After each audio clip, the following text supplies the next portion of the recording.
Summer is in session at Icon Park. Welcome back for episode 3, season 2 of Summer Sessions, a Carlton Media pre-season podcast. My name is Christian Filippo, your host, and our producer is Rose Zaruki. And joining us today is someone who emerged as one of Carlton's most improved players in 2023, and we may even get the chance to talk about some footy today when he's not talking about his beloved Ange Postecoglou and Tottenham Hotspur. We apologise to all Arsenal supporters who are tuning in for this one. Please welcome Brodie Kemp to the show. No, thank you for having me. It's good to be here, that's for sure. You decided to come on just as Spurs' losing run came to an end. Was that by coincidence? A little bit by coincidence, a little bit by sort of timing as well. It would have been a bit of a grimmer chat if it was a couple of weeks ago.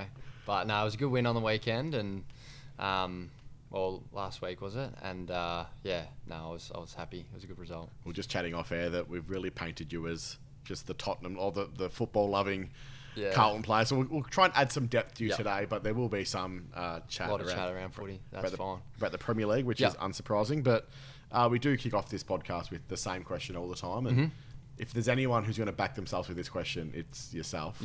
Brodie Kemp, what's your go-to karaoke song? Go-to karaoke song, I would say How to Make Gravy by Paul Kelly would be my go-to. You said this on a radio chat last season, and Andy Marr lost his mind about it. Yeah, he did. He loved that song, apparently. So it's a great song, so that's why I sort of always go to it. But I'd only probably go to it with a guitar in hand as well. You do back yourself with a guitar? A little bit. I haven't picked it up in a while, but yeah, so I'd be a bit rusty, but I learned a bit. I got told, I'll say off the record, but that there may be a Taylor Swift song that is part of the rotation as well. Is that correct? Not a part of my guitar rotation, but I don't mind sort of singing along to Love Story, the classic, and then Enchanted as well. Enchanted was the one I was informed about. Yeah, that's I listened to that quite often when I was sort of younger, and I still love it now, to be honest. So she's a bit of a guru. She's a gun. I do want to share, we were walking through Yaz Dersmer, our new AFLW signing on Friday, and Harry Mackay was just in the indoor training field by himself, as he normally does. Yeah. He reckons it was a coincidence that Taylor Swift was playing over the speakers, and he wouldn't confirm whether or not he'd chosen it himself, but it almost seemed too good to be true. Wouldn't surprise me that he'd set it up and potentially just play it, that it was already there when he got in. But I think he might be a subtle Taylor Swift fan. He's not subtle at all. He's outward. Oh, is he? Yeah. Oh, there you go. To me, subtle, but maybe he's a bit of a fan. You obviously went to Japan with not Harry, but Walshy, Ches, and Paddy Dow. He keeps getting mentioned on this show. Shout out to you, Dowie. If you're listening in, he's probably not. But probably not. How was that off season, mate? Overseas? Yeah, it was good. It was it was a really good trip. I think all us guys were pretty keen on getting out for grand final week, just with, obviously Collingwood were a really good side, but it's hard watching your rivals, playing a grand final. So we were keen to just get out of the country for a bit. So we went to Japan for a week, and it was really good fun. And we went to Yokohama, so on the footy or football theme, and had a tour of their facilities. But it was a really good trip. Was glad I did it. Am I right in saying that you managed to find the one sports bar in Japan that had Collingwood supporters in the grand final day? Yeah, there was actually a lot of Collingwood supporters or just footy supporters there than we thought. So, to be fair, it was like an English bar, and it had all the sport on, and it had the. We wanted to try and avoid it, but it had the grand final there, so we're like, it's a bit counterproductive trying to get away from it, and we go to a bar where it's got it showing. But that was fine, and they were all really nice people, so there was nothing really to complain about. One of the all-time great turnarounds of you organising that Japan trip. Yeah. Happening incredibly quickly. Yeah, well, it was generally that night we planned that we're like, let's go to Japan, and then season finished. And then within the week we were over there. We booked it the night before for that following day, and we're away. Probably wasn't the most financially sound plan, but we were like, let's just get out of here anyway. So it was good. Highlights would be Yokohama, touring their facilities was really cool. And then we went, it wasn't a highlight, but it's just funny. Remember, we went to this real like sort of grungy sort of theme park, and we went on this roller coaster that was just the most sketchiest thing we've ever been on. And Paddy's got a video of it, but yeah, that's something I'll remember. But yeah, there was a lot of highlights, a lot of really nice restaurants. Obviously, always in good company. So yeah, it was good. I know Jordan Boyd went over there with Youngie as well, and he was very excited about the prospect of meeting Kevin Muscat. Yeah. While he was over there, Jordan Boyd, a massive Melbourne Victory fan. Did you see Muskie when you were there or not? No, unfortunately we didn't. But I heard that Brodie said when he got back that he gave him a little wave or something, and he gave him a bit. So he was fanboying. Yeah, he was fanboying big time. So yeah, I think he did. He did get to see him from afar, which is I didn't get the chance to, but hopefully another time. Well, Yokohama's come to Carlton this Have week. they? As in, soccer pitch-wise. Oh, yeah, correct. Yeah. Well, Ange is Carlton. Yep. Pretty sure Kevin Muscat is Carlton, not speaking out of turn. And yeah. Currently, Icon Park is a soccer pitch, which is slightly weird to see. Have you or any of the boys had the itch to get out there and do a crossbar challenge or a penalty shootout or anything? Or? Oh, yeah. Well and truly, like in the gym where you can see through the windows, like, yeah, especially the soccer fans, you're always getting that urge when you see like the crisp pitch and then like the nets being held up. You just like want to try and score like free kicks and all that sort of stuff. So yeah, it's been sort of cool to see. But we were training the other day. It was funny, and we had like a drill on like the penalty spot, and Ashley's like, one of our coaches was like, I reckon we should maybe move it across so that we're not chopping up the penalty spot. And Sammy Hammer was a bit flat. He's like, do we care about soccer that much? It's like it's a footy oval at first. And so I was in agreement with Ash. I was like, I think we should look after it. Yeah, keep the penalty spot clear. Well, I'm pretty sure the pitch is getting cleared overnight or first thing tomorrow morning, so you won't get the chance to go out there. You're a bit flat by that. Yeah, I am. Yeah, I am. I would love to have a crack out there, but maybe another time. Mm-hmm. Has it been? It's been really the theme of the last few weeks that the amount of support that Tottenham's been getting around these parts. You used to be the Lone Ranger for a long time. As the Spurs man. Is it weird getting all this love all of a sudden with, obviously off the back of Ange's arrival at Tottenham? No, I wouldn't say it's weird. Like I've quite enjoyed it because now I share like a lot of, like after the match week's finished, like I can share a lot of my disappointment or my excitement with a lot of the other boys. So I actually don't mind it. There's a few like sort of like boys that were like Liverpool and then have sort of bandwagon on because Ange is there. So I don't know where their loyalties lie, but no, it's been good to sort of just talk about it each week after the results, and have a few boys that have the same interests, which has been good. You're a genuine Spurs nuffy, aren't you? Like that's not we're not putting anyone on there. You are. No, I am. Yeah. So I've been going for the Spurs for probably, I don't know, 5 years now, I'd say. So since 2018, I reckon. So well before Ange got there, but yeah, I think especially this year it's gone to another level with him going there and playing an exciting brand of footy that they are. Are you just a fan? Like, do you consume behind the scenes Ange content? Like, are you going all out? Yeah. Like I watch his press conferences and like his post game presses, pre game. What he says at training, some of the training videos. Yeah, I'm sort of all up to date with all that stuff, so it's good.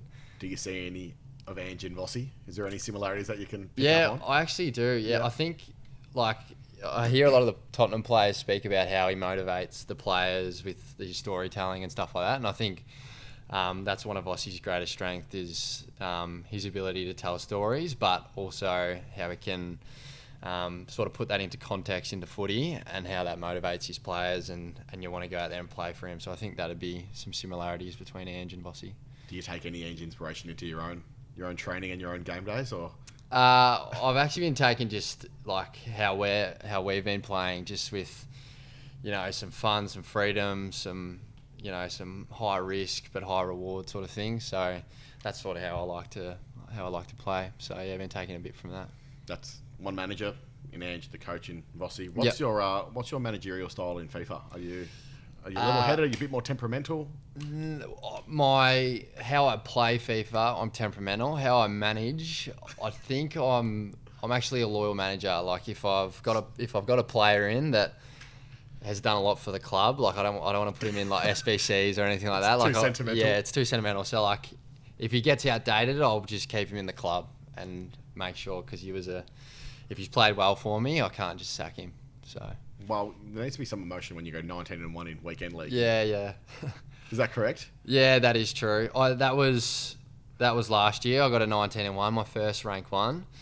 I usually sit around like the 16 to 18 win, but this year I've fallen off. This year I haven't been playing as much, and I don't love the game as much. It's horrendous. Yeah, it's just all this chat a lot of people wouldn't understand. Yeah, we'll move on very shortly, but this is just having a chat the here. FIFA chat's a bit boring to a lot of people, but yeah, just like the meta of the game and just the way you score, it's pretty boring, and it's just the same run down the line, cut back. It's not proper football. Was it you who caused the great video from Sam Walsh in the hub? Yeah, it was. Absolutely losing it. Yeah, so... Thank you for that, first of all. It was... yeah, it's a funny video, that one. It's because I was being a bit arrogant, saying, I bet you I could beat you with Ireland and you could pick any team you want.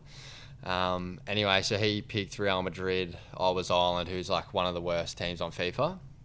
And anyway, and then, there was like a 88-minute free kick outside the box, and I scored it. And he did what he did. He did what he did. Yep. I mean, the video's out there for proof, but yeah, that was funny. Did you use your feet for celebration when you scored your first ever goal at AFL level as well? Yeah, I did. What was it? Just wiping the distant beard away? Or? Yeah, no. So when I became like good at FIFA and sort of better than the other boys, like it wasn't as like me winning wasn't as sort of like monumental as it was when I was first starting trying to beat him. And that's just because I played heaps. Yeah. So like I should be beating him, but every time I'd score a goal, I'd do something good. I'd just be like a little, just quick rub and like reset. And then Walshy and Paddy and Matt Kennedy always said, if you ever kick a goal, you should do that. And then when I kicked it, I seen Walshy and I was just like... First one over, Yeah, he was the first one over, and it just came to me. So I probably went a bit too extreme on the number of sort of strokes, but that's all right. I got a bit carried away. We'll move on from the football chat. Yeah. I can feel Rose in the background, just in the corner. That was always going to happen. Yeah. We've moved on now. Yeah. And I feel like Rose will appreciate this one. Well, the people can just skip the next 10 minutes or something. Hopefully not. Hopefully they're still here. Yeah. This or that, just pick one. Yeah. Star Wars or Harry Potter? Star Wars. Yeah. Star Wars. You genuinely love it, don't you? Yeah, I love Star Wars. I got... Rosie's nodding in the background. Yeah, it's great. Ever since I was a kid, love the movies, love like building Lego, posters, all that. I've still got a poster in my room even now. Like you think, even now, yeah, you'd think at 22 I'd probably learn to grow up and move on from Star Wars posters. It's overrated. But yeah, it is overrated. So it's still in my room, going strong, which is good. When did it start with? The movies that came out when you were younger, or did you go back to the originals? Like, well, obviously, the first movies were came out before my time. But yeah, I loved like the number 1, 2, and 3, especially number 3, and then and then just loved it. Always with like dress up days at school, I'd be going as like Anakin Skywalker or something like that. Always was playing like lightsabers in the backyard with my brother. So just always loved it from when I was a kid, and I've kept that love for it. Well, I'm talking about Star Wars paraphernalia because you've given us the segue. So, lightsabers, posters, anything else? I think that's about it from memory. I hear there's Star Wars underwear that... Oh, yeah. got to run at one point. Yeah, sorry. Well, I haven't worn them in a while, so that's why I forget about it. Yeah, I got some... I got some Mandalorian underwear. From I was at Target and I was just like, may as well get it. So I did have some Star Wars underwear. I think I know who that's come from. No, I don't know what you're talking about. Yeah. Well, is anyone else at Carlton with you in the Star Wars fan club? And is it the reason that you and Jacob Wiedering are so close? Well, it is Jacob Wiedering he's big into the Star Wars, the Lord of the Rings, all that sort of stuff. So yeah, I don't know. It could be the reason why we are close and why we sort of have a good chemistry on the field. But yeah, certainly we're always up for a chat about new movies, new TV shows on the new Star Wars, Lord of the Rings, Marvel, all that sort of stuff.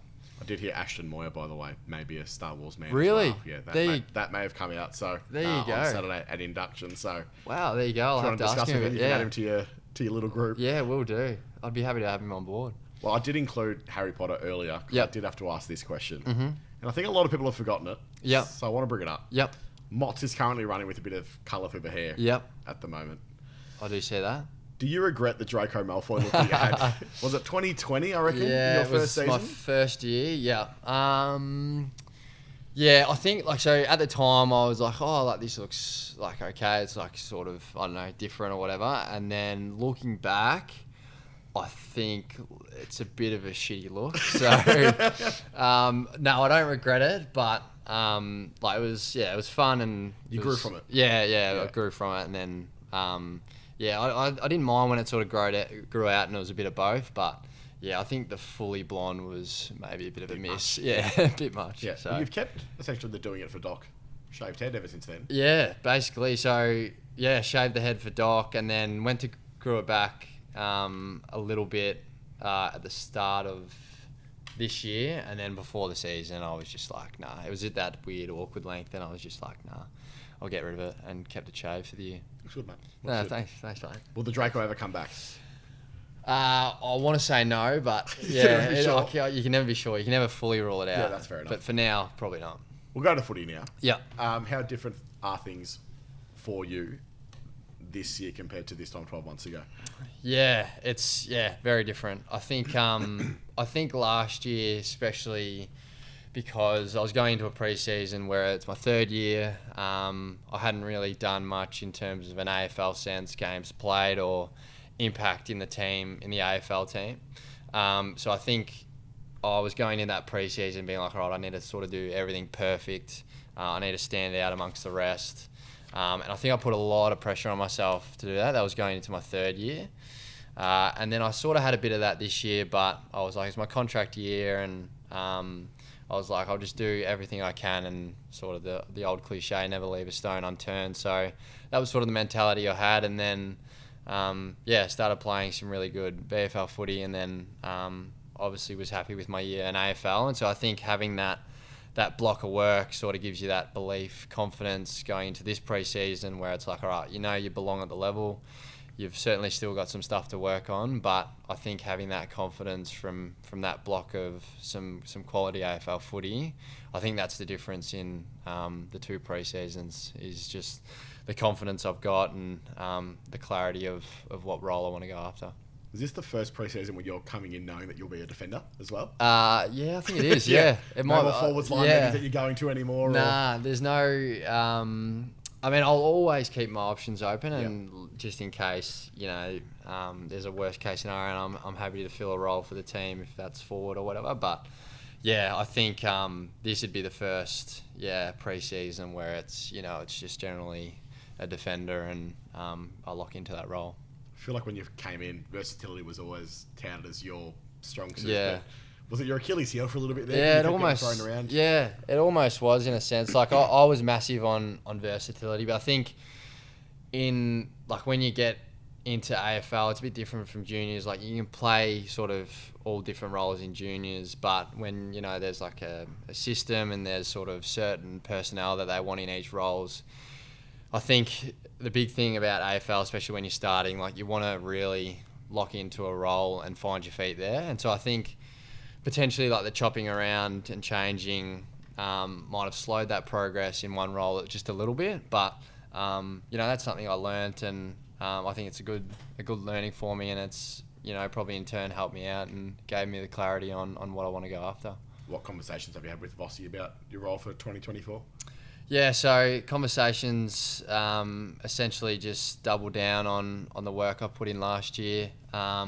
Potentially explore more of a hybrid defender role, not so much your typical key, but maybe play on some more dynamic hybrid forwards, trying to work on that craft. So whether that's blokes like Jack Martin or from other teams, Isaac Heaney, guys like that. So that's something I'm going to work on and looking forward to that challenge. Vossi was in the coach's box for your first game against Port Adelaide. Yep. I was at Port. Yeah. Wasn't a great day, that one. No, we won't talk so much about the debut. Yep. But the scenes back home in Echuca. Yeah. Did that warm the heart when you saw that? I know Yeah, it wasn't a great day from a debut standpoint, but yeah, it was cool. It was cool. I mean, I've got a lovely support base, friends and family, and so them organising that, and as you said, it wasn't my most favourite day. I mean, we got smashed, and it was a bit weird because it was during the COVID time, so we had to wait in the cricket nets for 8 hours. It was a bit of a weird sort of debut, but still a memorable experience, and sort of to get on the phone and see all the support, and when I had my first touch and them all cheering and stuff, like it was, it's a pretty cool video, and it just made me realise how lucky I am that I've got some awesome friends and family in my corner. Played against Todd Marshall that day as well, didn't you? I did, yeah, and he's a good friend of mine. Grew up with him, had a few. We both didn't drink till we were 18, so we had a few parties when we were younger.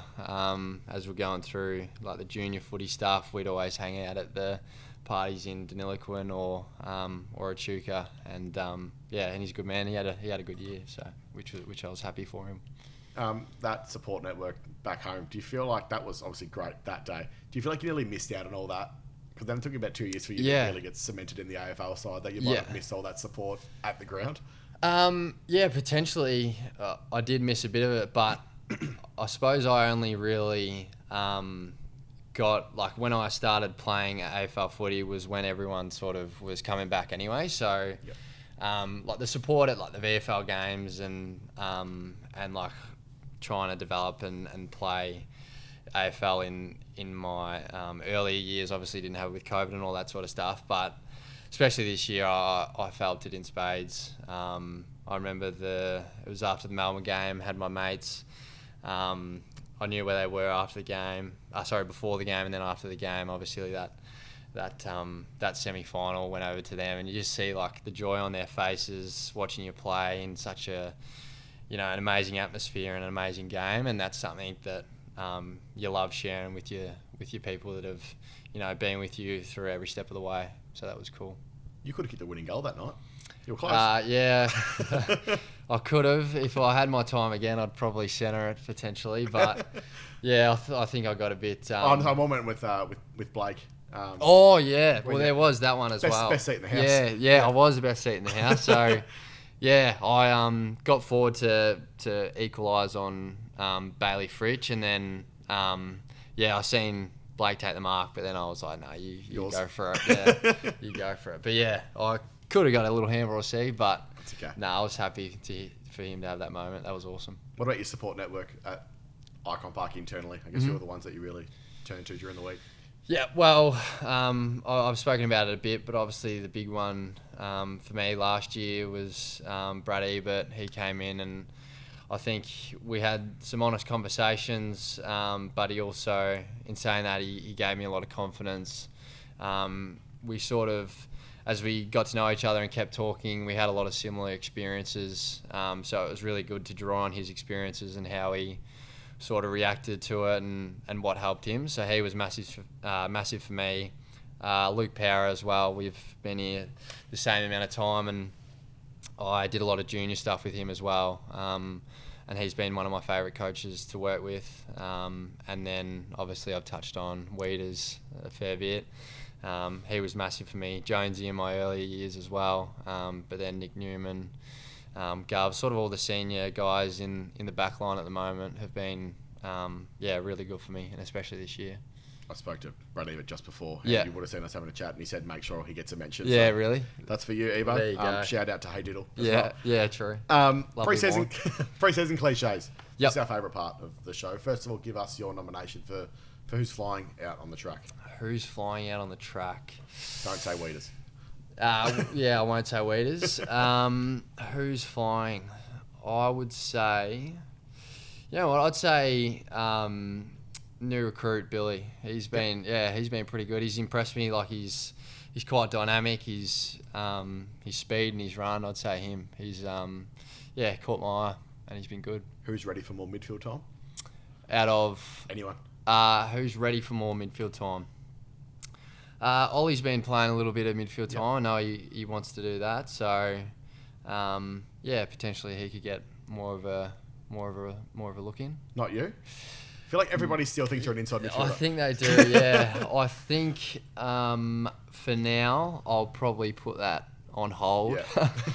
I was actually having this conversation the other day. I was sort of in your juniors, you can sort of run around and do what you want, but when you get to the AFL, sort of midfield's overrated. You actually have to do a lot more than just go and get the ball. So I'm happy to let the mids, and we've got some quality mids anyway. So there's no way I'm going in and probably taking any of their spots. So I'm happy as a backman, and we got a good group. Where'd that all start? You played some midfield time for your under 18, is that correct? Yeah, I did. Yeah, no, so I played a fair bit of midfield time. It was sort of mid forward, and then I had a couple of games at down back as well. And then in the championships, played a couple games down back, and then one game mid forward, and then another like half mid, half forward. Yeah. And so that was just like the general sort of position they put me in when I was drafted, and then but I always had the ability to play back, and did play back a fair bit, so it wasn't just out of nowhere, so to speak. Good. Which people might think, but yeah. Another mid forward is David Cunningham. Mm-hmm. What do you have on David Cunningham? Anything? I don't have much, although the couple of the girlfriends, and he's included, doing a social netball team, and so all the boyfriends said we'll at least get down and watch one at their first game, and he was the only one not to rock up. David. So yes, wasn't good from David, but he said he's going to make up for it, so which hopefully. is good. Yeah, we will get him on the show at some point. Okay. Again, I've promised. That'll be hard to. For nearly 2 years, we promised that he can maybe come back and retaliate or rebuttal. Say whether that's true or not. Yeah. So, can you give us an insight into when, I guess, interstate travel? Mm-hmm. Obviously, Virgin Australia is a great partner of the footy club. Yep. Just a bit of an insight into how that all works when you travel to interstate trips. Like, how does it all work? Yeah, so essentially, like, Zach does a mountain of work in getting flights organised for all us guys, and then essentially we'll go, say it's like in Brisbane, for example, we'll go up the day before, we'll fly out, go into the Virgin Lounge, and then, fly up, train there, captain's run, stay at the hotel that Zachy's organised, and then captain's run that day, and then play the next day, and then we'll fly home usually that night, back with Virgin, and that's probably the general process of it all. And then I guess, do you get valet parking or? I know where this is going. Yes. There's a reason for that question. Yes, right. I was wondering where that was going. Yeah, so Prelim final? Prelim final, yeah. So Melbourne Airport CEO. Yes, Melbourne Airport. Yeah, so I got to the valet parking where we get cards, and we just they have like a section for the AFL who's travelling, I just seen this park. I didn't really see anything that was like, please don't park here or anything like that. And then I parked there, and about 20 minutes later, Lenny gives me a phone call, and he says, Kempy, is your car the Volkswagen Tiguan? And I was like, he said my rego, and I was like, yeah. And he's like, mate, you got the key. He's like, you've parked in the CEO, the CEO's car park at the airport. So that was a bit of a mistake, but yeah. How late did it get? Were you on the flight, or were you? So I was about to board. Yeah. So luckily, if I had left with my keys, my car would have got towed, essentially. So that's what you get for driving a Volkswagen. Yeah, no, Volkswagens are good. Sorry, no, they're not. Hyundais are very good as well. You did slip right into that story about Virgin, and we're really happy to compliment them. So that was what yeah. No, Obviously didn't know where it was going. Yeah, I didn't know it was going. I was like, are you supposed to talk up Virgin? Maybe. Always. Yeah, always. Of course, Always. They're great. They're quality. Yeah. Well, we got some dirt on you beforehand. Yeah. That was that story. And you dirt on any teammates that you'd like to share, or you just want to play it cool and not really upset too many? I never really think of dirt on the spot. I can't. I can't think on my head, unfortunately. That's if I did, I wish I could. I wish I could give you some, but we went to Walsh in someone else last week. Yeah. But we didn't want to go to the same person last week because they obviously had some great material on Maddie Kennedy. Yep. So we didn't go there this week. So Yeah, we yeah. might have had a bit more on you if Yeah. we decided to go down that path. But Yeah.